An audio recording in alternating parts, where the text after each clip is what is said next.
Hey, what's going on, everybody? Welcome back to the channel. I'm here at Crypto Nation. Here's another episode of um, Crypto Nation Reacts to the Altcoin Daily. The title is called The Bitcoin ETF Insider.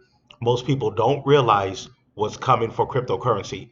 And yeah, I'm not sure if I got a chance to do a Crypto Nation React last week, but I'm going to get back on it.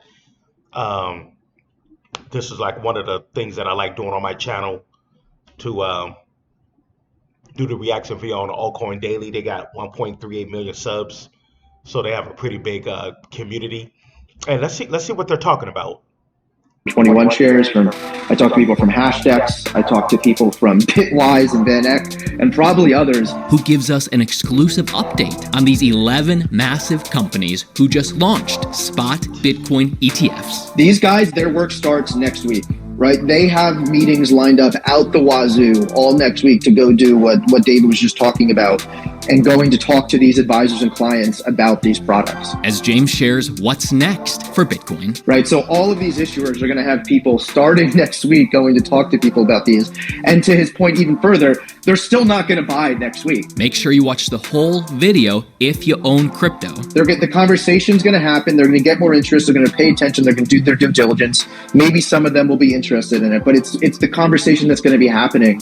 And that's how these people are getting in the doors of a lot of these advisors. And even though price is dipping today, what comes next for Bitcoin in these coming weeks will shock you. James, Hunter Horsley on the day of the launch told us that they had already had meetings. They had 20, we counted them, that they had 20,000 meetings. Bitwise alone had 20,000 effectively pitch meetings, and that was in advance of all of this. And you have to remember that them, VanEck, Valkyrie, these are the most Bitcoin native, right, who get it.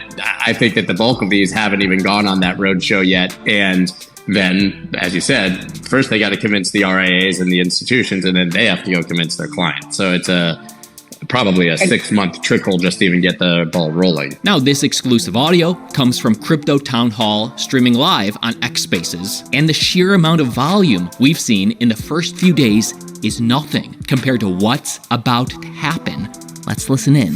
And you also got to realize, even based on that same firm, Bitwise's survey, most advisors weren't expecting this. So the advisors that Hunter was talking about from Bitwise were the people that had an interest in this. The 30%, the 30% who literally thought this would even happen, right? Yeah, exactly. So there's a whole other level of people that are now going to be like, okay, now these exist. I'll take a meeting and maybe just learn a little bit about this asset class.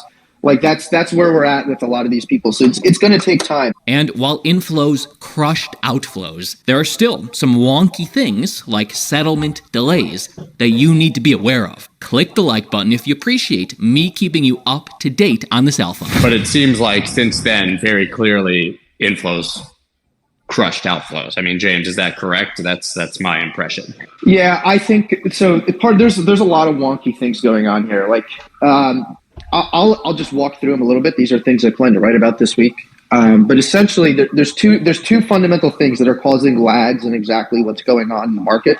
The first is settlement, which everyone is talking about. There's T+2 settlement in many of these cases. So people might be selling GBTC. And even if they do plan to buy another Bitcoin ETF or Bitcoin itself, in many cases, they just don't have the money. If they don't have the money yet, it's settling, so they can't rebuy, whether it's in the same brokerage or if they're actually planning to buy spot. They need to wait till it settles in the brokerage, and then they can wire it somewhere where they can buy it, right? So that's the first thing. So I think that there's probably some money that's come out of GBTC that will come back in. The other problem is the way that mutual fund accounting works, which depends how in the weeds you want to get here. But because a lot of these firms that do the accounting for these ETFs, they primarily did this with mutual funds, which had a different process than ETFs for creating shares, as we've discussed many times. But in many cases, that means there's a T+1 situation where you don't really know exactly what happened to flows until the day after, which, believe me, I know to anyone in crypto seems like absolutely insane to even be talking about. So we definitely have an idea of what happened through Thursday and even through Friday for the vast majority, but there's still some wonky things going on trying to figure out. That said, I'm with you. The volume numbers were pretty much unheard of for the most part for multiple ETFs launching at the same time, doing the same thing. I can't really say it's a record because it was multiple ETFs, but iShares alone came close to a record. GBTC, which is cheating, broke the record for first day of trading. But if you include all of them and even exclude GBTC, I mean, this blew any ETF record out the door in the US as far as we're concerned. So investors are buying in to these ETFs. We have the exact numbers. We do know the numbers a little bit. So we've already seen at least.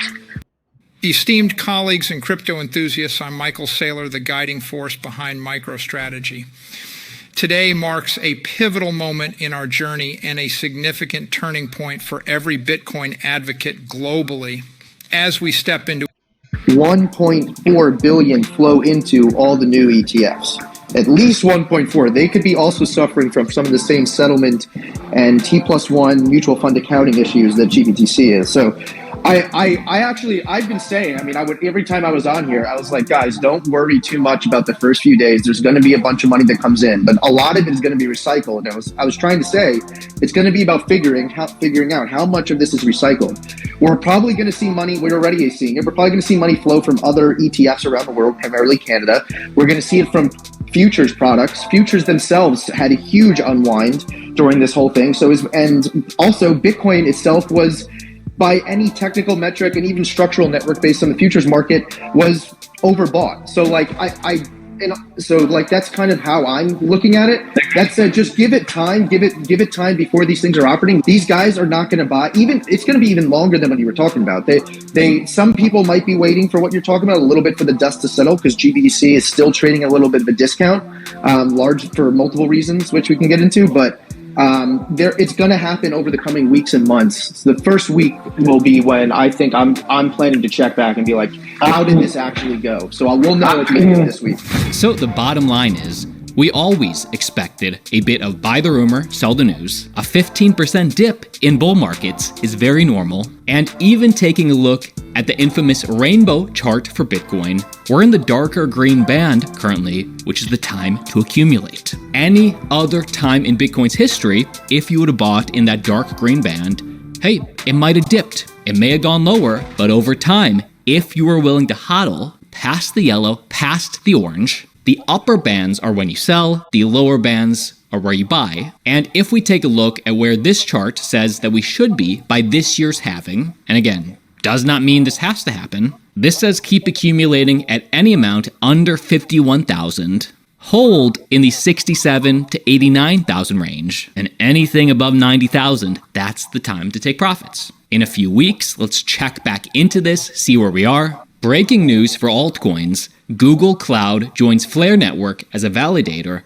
FLR jumps 5%. So really, Google Cloud is partnered with a handful of cryptocurrencies. It is big news that Flare got the nod as well. And Flare, which calls itself the blockchain for data, gives developers access to decentralized data via its Oracle system. So think of this like a Chainlink competitor. And Google Cloud is actually one of 100 organizations adopting this combined role, I guess validating for the Flare blockchain, both securing the network as a validator and contributing to the Flare time series Oracle. This is going to be a major next few weeks for crypto. Make sure you click subscribe. We literally drop just one video per day, keeping you informed on this industry. Can you afford not to subscribe? Seriously. See you tomorrow. Ladies and gentlemen, I am Brad Garlinghouse, the CEO of Ripple, and I am thrilled to be here with you all. Today marks a historic day for us at Ripple and for every XRP holder around the globe. In light of these remarkable milestones and to all right, guys, so that's a wrap. That was Crypto Nation Reacts. Excuse me. If you guys notice, once again, he never mentions the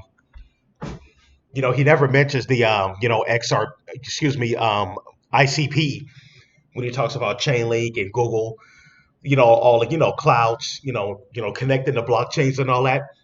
They never mention ICP, which is kind of funny. But anyways, hey guys, thanks for tuning in. That was the episode of Crypto Nation Reacts. I will see you guys in the next one. Please, hey, don't forget to subscribe, hit the like button. Please don't forget. That helps the algorithm. And if you do, here you subscribe. Hey, I will see you guys in the next one. Hope everybody have a good Tuesday. Take care.